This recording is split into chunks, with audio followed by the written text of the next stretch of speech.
مسؤولين حزب معارض كعدالة يدري الكوعد أيام مانتا ورصحافة soo saareen waxa ay ku tilmaameen eedaymihii madaxweynaha Soomaaliland Daahir Riyaale Kahin shalay u soo jeediyay sida ay sheegeen mas'uuliyiinta xisbiyada mucaaridka mid aan dhab ahayn iyagoo intaasina ku daray in xisbi mucaarid ahaan u ciidaya aaminsan yihiin in gudoomiyaha xisbiga u cid injineer Faysal Cali Waraabe uu gudanayo waajibaad iyo shaqo ay xukuumaddu ka gaabisay sida ay ku sheegeen hadalkooda kusimaha gudoomiyaha xisbiga u cid isla markaana gudoomiye ku xigeenka xisbigaasi Aadan Maxamed Mire Waqaf ayaa wareysi kooban oo uu siiyay telefishinka caalamiga Universal waxa uu ku sheegay sidan waxa nasiib darro khudbadii madaxweynuhu ka jeediyay shalay ummadda u soo bandhigay isagoo muddo badan aamusnaa inay ahayd mid weyda oo waafi ahayn oo iyada la fahanteedu ahayd mid horseedaysa ummadda kala qaybsanaanteeda iyo xaaladan loo baahnayn iyo waxaan loo baahnayn uu ka hadlay taas oo inay wax sii shida mooyaane wax hagaajinayn ama aan halkii looga baahnaa iyo inuu ka abaaro ummadda isagoo muddo doora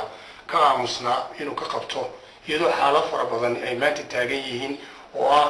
nabadgelyo xumada ka jirta laascaanood gobolka Sool saaxil oo hadda magaalada Berbera iyaduna ay ka jirta xaalad xagga nabadgelyada ah wajaale oo inoogeyn laba qof inay si gardarro bareera cad lagu dilay Ilaahay markuu ugu horeysa in Ilaahay iyagana naxariistii janno ka waraabiyo labada qof ee ku dhintay iyadana waxaan arkaynaa inay tahay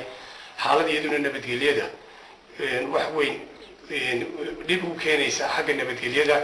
iyadoo arrimahaas oo dhami ay taagan yihiin oo ay u baahnaayeen inay xukuumaddu ka hadasho sidii hawlaha lagu daweyn lahaa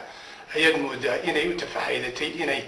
wax ka sheegto maanta qurba joog ay tiraahdo lacagta iyo qaranka bixinaysaan waxa ku bixinaysaan Soomaali laan ma jirto awgeed taana waxaan leenahay ma geeyaan qurba joogu iyagoo dad kan dhisay oo kaalin mugla ka qaatay dhaqaalihiisa iyo nabadgelyadiisa iyo waxtarkiisa in maanta lagu yiraahdo ha ku bixinina burburka Soomaaliland lacag iyagoo aanay ahayn dad burbureed dad dhisay yihiin waxaan leeyahay xagga madaxda axsaabta mucaaradka ee dalka dibadda uga maqan waxay maanta ku gaala bixinayaan waxa weeyaan hawshii ay ka baaqatay xukuumadda Soomaaliland ee ahayd inay adduunka ka dhaadhiciso Soomaaliland waxay qabsatay iyo kaalintay joogto iyo waxay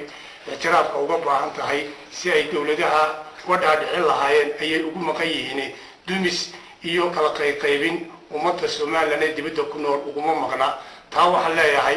waxa kala qaybin iyo inoogu filan waxa weeyaan mas'uuliyiinta baarka la baxay ee xukuumadda Soomaaliland ee aflagaadada iyo kala qaybinta beelaha Soomaaliland iyo dadka wax ka siyaasiyiinta ah in saxaafadii meel maanta inoo fiyo meel walba abuurin iyo wax ka taagan in saxaafadii ka mid tahay saxaafo jamhuuriya geeska intaba maanta lagu eedeynayo looga yeeriyo CID-da taasina waxay u eg tahay mid abuurina oo xiriirka qowlka iyo inuu qofku sheegi karo wuxuu qabo inuu ay ku abuurinayaan taana waxaan leenahay xukuumaddu iyada qodob iyo kala wada ee mas'uuliyiinteeda tan ha xakamayso ha ka daayeen waxa kan